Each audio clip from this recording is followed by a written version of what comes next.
Good morning, students. This is my first video. We're going to see how this goes.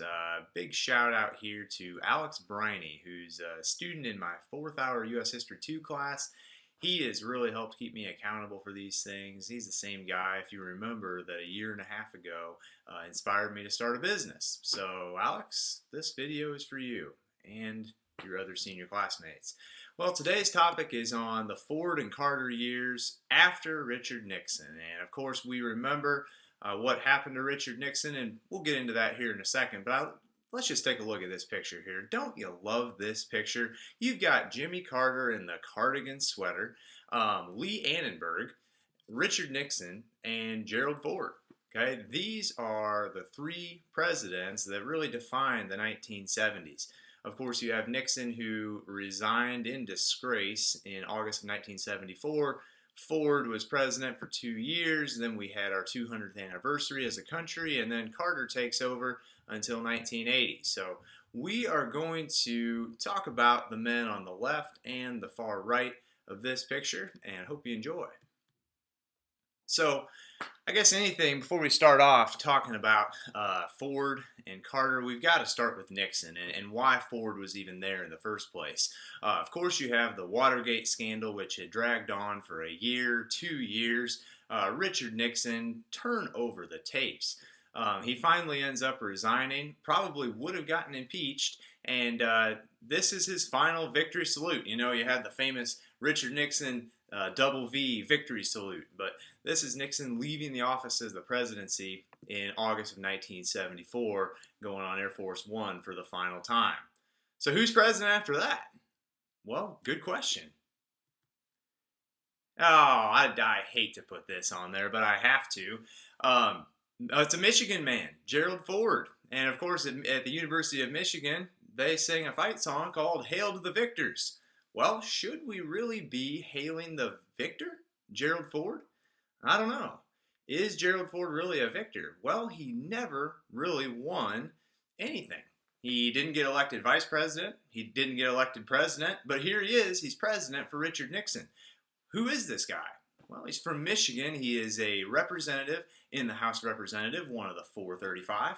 And Gerald Ford played football for Michigan. He served in the House. And he was the House Minority Leader and kind of got stumbled into the role of Vice President when Spiro Agnew got into trouble in Maryland. So really in a span of 2 years, you have the Vice President and the President both leaving office, and there's a big void there. Who's going to take over? Well, it's going to be a guy, Gerald Ford. And right after taking the presidency on August 9th, he says, "I am acutely aware that you have not elected me as your president by your ballots, and so I ask you to confirm me as your president with your prayers. I have not sought this enormous responsibility, but I will not shirk it. Those who nominated and confirmed me as vice president were my friends and are my friends. It is only fitting then that I should pledge to them and to you that I will be the president of all the people." So Ford knows he hasn't really gotten selected as president. He knows that he's kind of stumbled into this role. Nobody has ever picked him in a popular election. He goes on to say, "My fellow Americans, our long national nightmare," of course referring to Watergate there, "is over. Our Constitution works. Our great republic is a government of laws and not of men. Here the people rule. But there is a higher power, by whatever name we honor him, who ordains not only righteousness but love, not only justice but mercy. Let us restore the golden rule to our political process and let brotherly love purge our hearts of suspicion and hate." Well, is there a lot of that going on after Watergate? You bet. Americans don't feel like they can trust their president anymore. And now they've got Gerald Ford in that they haven't even picked, and he's supposed to serve out the rest of Richard Nixon's term. So, a little bit on Ford, a few interesting facts about this guy. They called him Jerry, very nice man. He is the longest living president. He lived to be 93 years old, although Jimmy Carter's got something to say about that, having just turned 90 last year. Ford might have some competition there. He pardoned Richard Nixon, and more on that later. He also dealt with high inflation throughout his presidency. We have very high prices on a lot of goods. People feel like their dollar doesn't go as far. And when you combine that with the fact that a lot of American factories are shipping jobs overseas, you got a big problem. He is also the first person to ever be president without being elected vice president or president. So Ford, again, really stumbles into this role. Now, Ford was only president for about 2 years, so there's not a lot about him that he's really famous for. Kind of some things that he is famous for is stuff that you don't want to be famous for, and more on that. The first major thing that Gerald Ford does is he pardons Richard Nixon. Now, why would he go about doing that? Many Americans wondered, well, why let Richard Nixon off the hook? This guy is tricky. He got off scot-free. One of the first things that Ford does is give him a full pardon of any federal prosecution responsibility. So what we know now is that Nixon is not going to go to jail. This is a tough pill for a lot of Americans to swallow. They believe that Nixon had been deceptive. He's the president and he should pay. It's only right. We here in America, we like to say that nobody's above the law. Well, if Nixon's getting off here, doesn't that mean he's above the law? Well, kind of. But Ford's main argument in pardoning Richard Nixon was, hey, look, we have been through, the office of the presidency is the highest office in the land. We should respect it. It's been dragged through the mud for the past 2-3 years. Americans need to trust the office of the presidency, and if you have a person like Richard Nixon going through the prosecution, it's going to be a big media firestorm. The office of the presidency is going to be dragged through the mud. Nobody's going to really respect it anymore, and we just don't want that. Nixon, Ford said, has suffered enough. So his due punishment will live with him for the rest of his life. There's really no sense in harming the office of the presidency.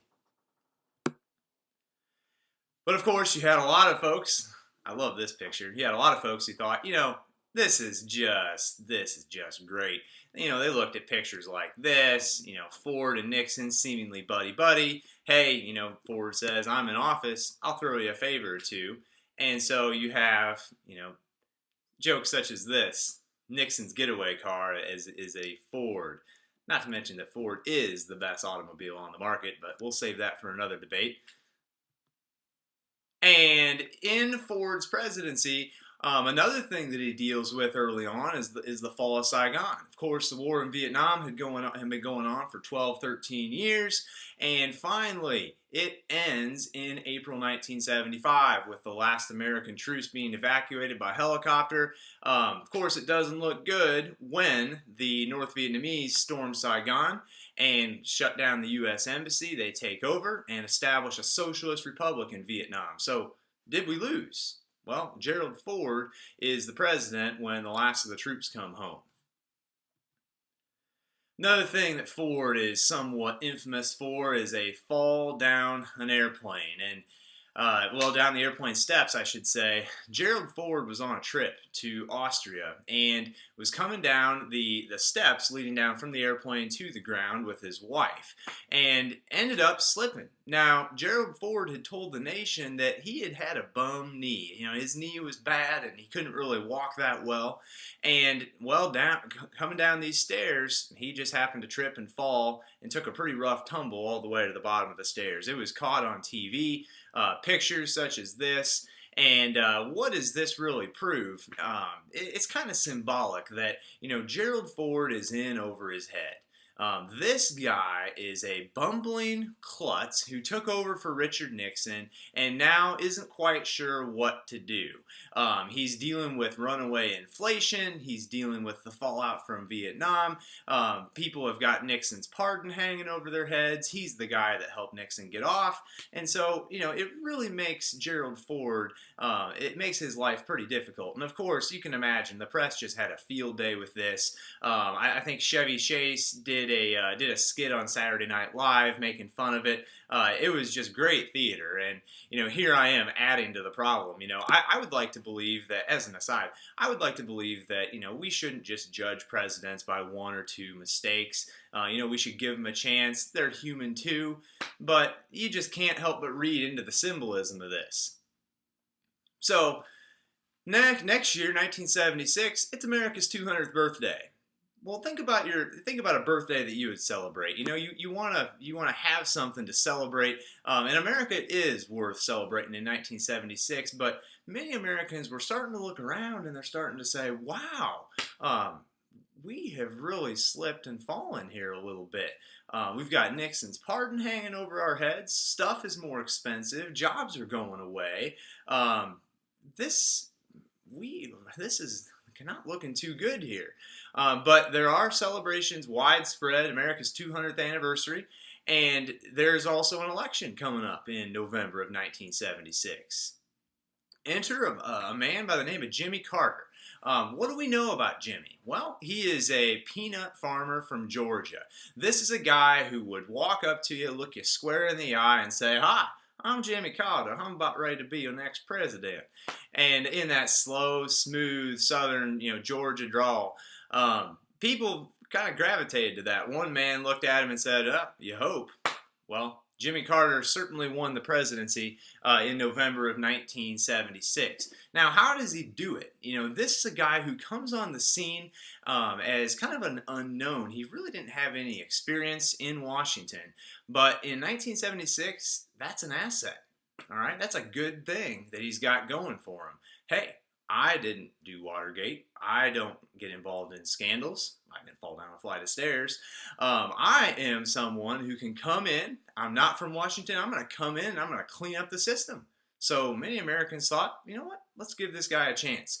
The three things that tended to define Jimmy Carter's presidency that he really wanted to push for was energy, the environment, and nuclear weapons. So those are the three things that he thought were within his control. There is an event that occurs late in his presidency beyond his control that somewhat defines Carter's presidency. But again, more on that later. So Jimmy Carter, peanut farmer from Georgia. He's a Sunday school teacher. He's an evangelical Christian. A lot of Americans think, you know what? He's an honest guy. Let's give him a chance. And so he gets elected. One of the first things that Jimmy Carter does as president is he's going to put solar panels on the White House roof. And why is he going to do that? Well, he believes that the energy crisis in America stems from high oil, the high price of oil. It's foreign governments, it's foreign cartels such as OPEC that they've got us over a barrel. No pun intended. They've got us over a barrel, and they can charge us whatever they want. And the thing is, with America, with us being so tied to oil, whenever the price of oil increases, everything increases. So this can have rapid effects throughout the economy, resulting in the higher prices of goods. I figured a couple years ago. I grew up when a fudge round, one of those nice Little Debbie snacks, that was 25 cents. You could get it. You could get an oatmeal cream pie for 25 cents. One of those nice little Hostess, I don't know what you call them, kind of like a fruit pie that's got apple pie filling or cherry pie filling in the middle. You could get one of those for a quarter. Have you checked to see what the prices of those things are now? Little Debbie would tell us that, well, it's just because of the oil shocks of 2007 and 2008 that, made diesel more expensive, so we had to spend that much more to get your favorite snack to your gas station. That's why the fudge round is 75 cents today, and, that little fruit pie is $1. I don't know if I'd buy that, but you get the point that high gas prices, high energy prices tend to reverberate throughout the economy. Jimmy Carter almost makes it seem like high energy prices are the moral equivalent of war. This is something that's a big threat to America. So Carter is going to put solar panels on the White House. He is going to give speeches that talk about reducing our dependence on foreign oil. And by the way, there's another phrase that's been uttered for the past 35, 40 years by seemingly every president. And Jimmy Carter is going to tell Americans to turn down the thermostat and put on a cardigan sweater.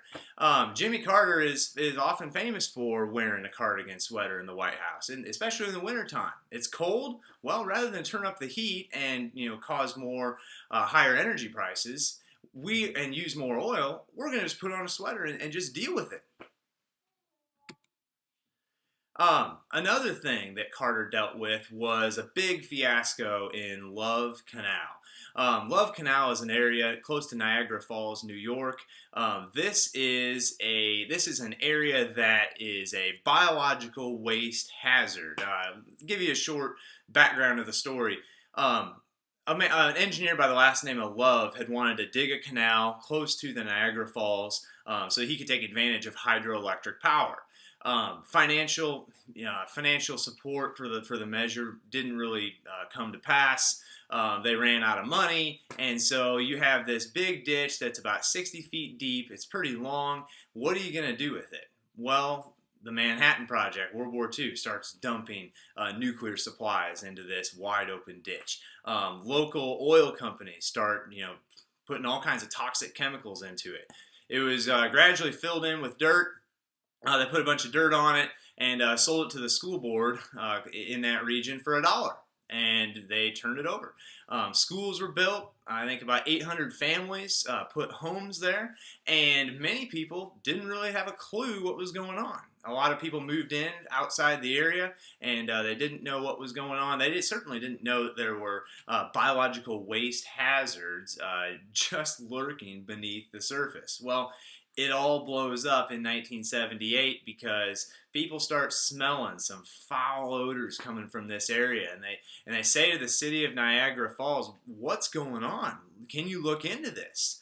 The city kind of drags their feet, and so one parent tries to get her kid out of a school district to go somewhere else because there are smells in the school, and the city tells them no. So it escalates, and gradually the citizens appealed to the federal government for assistance. Hey, can you look into this? Can we move? What can you offer us? The bottom line with Love Canal is this is the touchstone of the modern day environmental movement. Now, I know that Earth Day, the Clean Air Act, we had that in the early 70s, okay, under Nixon, but this is a new era in environmentalism, okay, and it all speaks to Carter's overall philosophy of let's clean up the environment, let's get serious on energy, let's do what we can to make this earth a cleaner and safer place to live in. One of Carter's accomplishments in 1979, and 1979 is a big year for Carter, is the SALT II talks. Now, of course, we know SALT talks. Money talks. But SALT in this case stands for Strategic Arms Limitation Talks. And these are the high stakes discussions and negotiations with the Soviet Union to decrease or at least freeze the amount of nuclear weapons. Now, SALT I had already occurred under Nixon. He agrees to freeze the number of weapons, put a cap on it. I think that leaves the Soviets with about 500 more nukes than us. But Jimmy Carter is going to start another round of talks with the Soviets in the late 70s. He knows the Cold War is still in full force, and again, this is largely seen as a proactive, positive, successful measure that's going to result in less tension with the Soviet Union. Of course, if you remember, détente.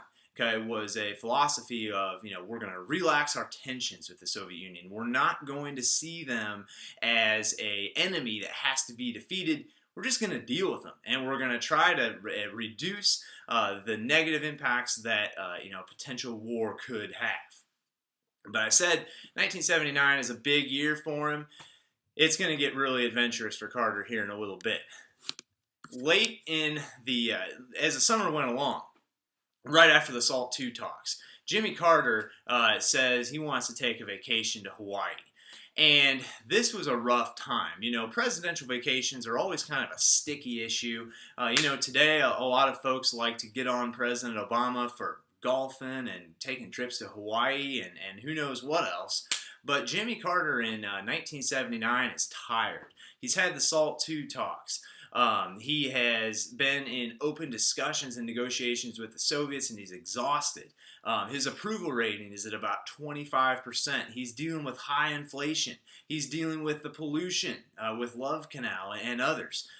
Gas shortages. Up in the top right, you see this gas station has a sign that says you can only get 10 gallons of gas.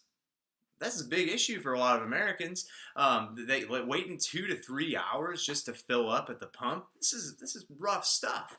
So this is the situation for Carter in the summer of '79, summer of rage. For Carter, he just wants to get away. He wants to take a vacation. So where does he go? He wants to go to Hawaii.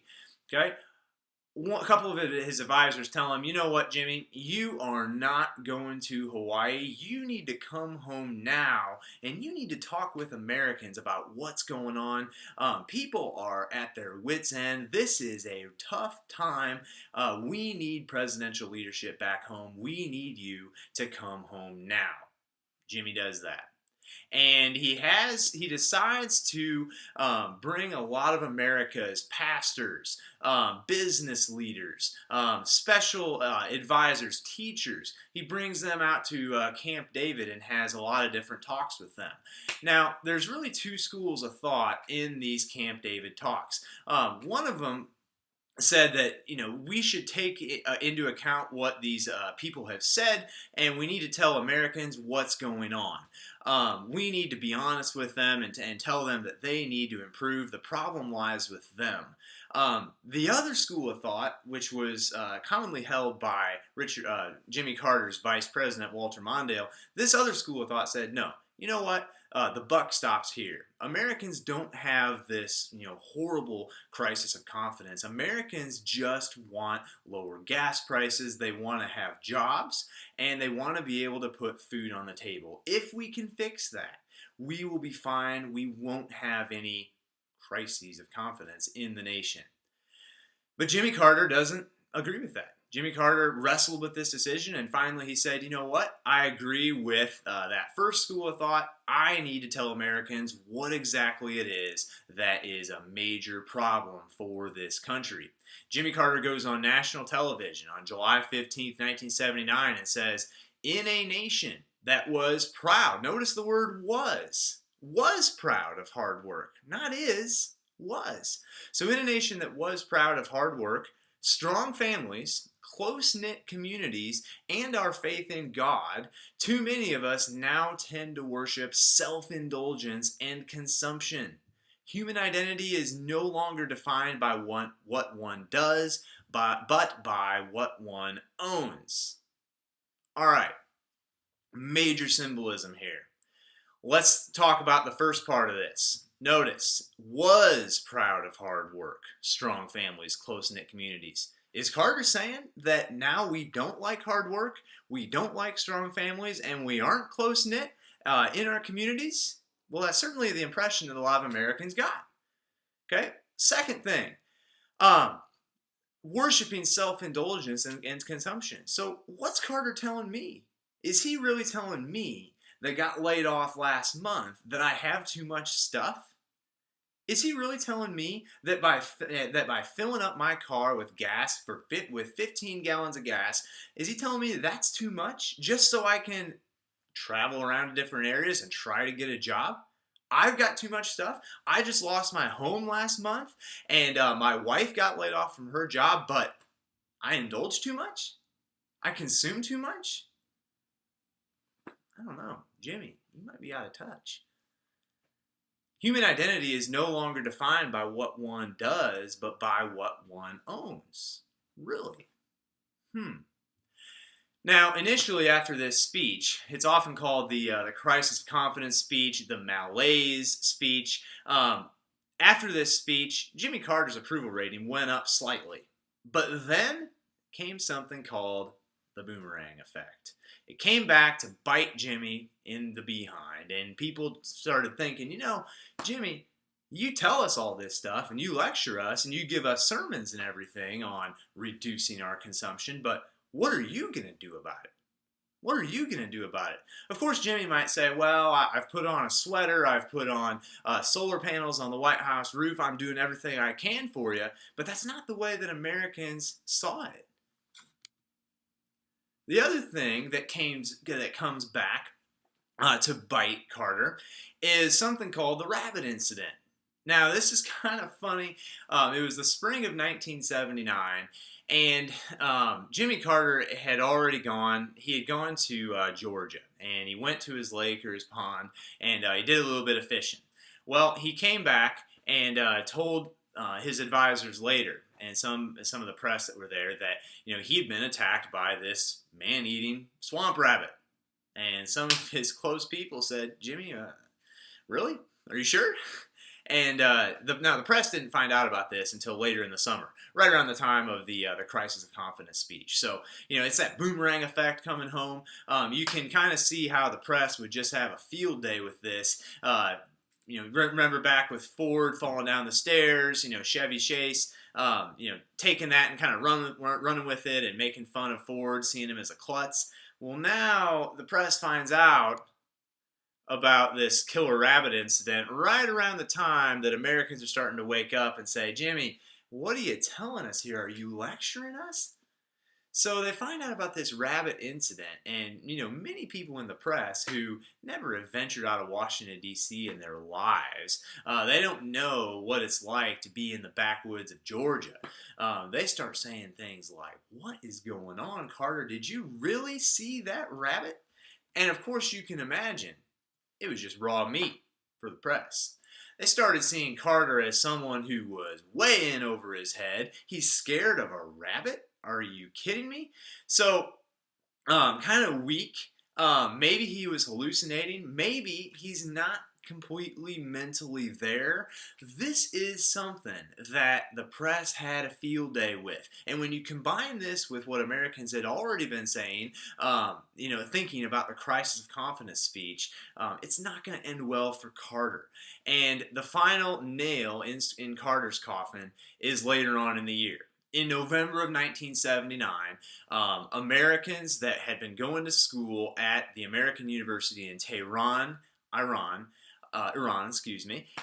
they get taken hostage by Iranians. They're upset, okay?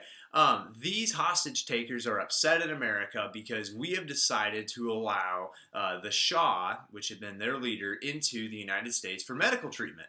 And many Iranians said, "You know what? We've got an Islamic revolution taking place. We've got Ayatollah Khomeini coming in. We want the Shah, and we want to deal with him." Keep in mind that the Shah, for those of you who don't know, that was a man who had been placed, Reza Pahlavi had been placed in that position by Americans. So he was a Western-picked leader. You have this Islamic revolution taking place in '79, and they want it. They want this. They want the Shah to stay in Iran so they can deal with him. Who knows what they planned on doing with him? But they saw Americans' acceptance of him to give him medical treatment as a big slap in their face. So in response, they take hostages. And again, this is another way that the Middle Eastern world is really getting under the skin of the United States during the 70s. We know that earlier in the 70s, they had used high oil. They had caused the price of oil to rise, which was having a drastic impact on our economy. This is another way that the Middle Eastern world is doing its part to really stick it to the United States. There's a rescue attempt to get these hostages back. Carter sends in some of the military, and the plane, as you can see there in the lower left-hand picture, the plane winds up crashing in the desert, killing a few people on board. And this is, again, something that just bugs and eats Carter and just really harms his ability to get anything done. And he's only a one-term president, but throughout all of 1980, this is the main issue that defines him.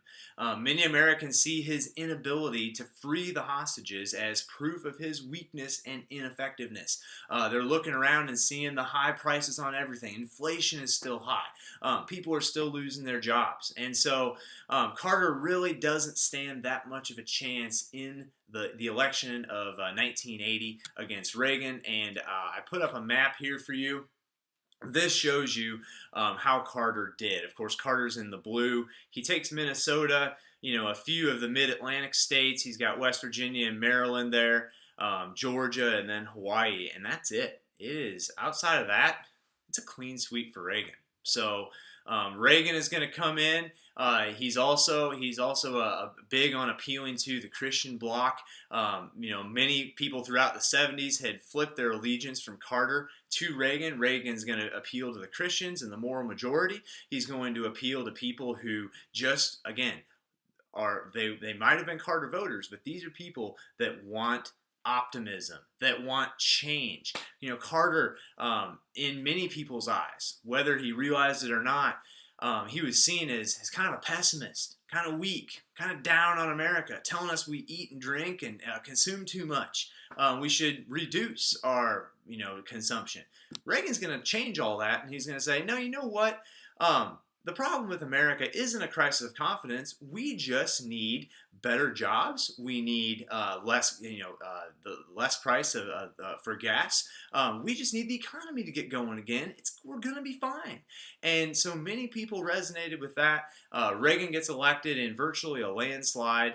And we're going to talk more about Ronald Reagan's policies during the 1980s.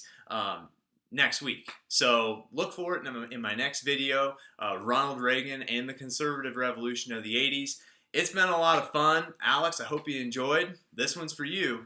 But we will be back next week with Reagan, the 80s, and the Conservative Revolution. All right. See ya.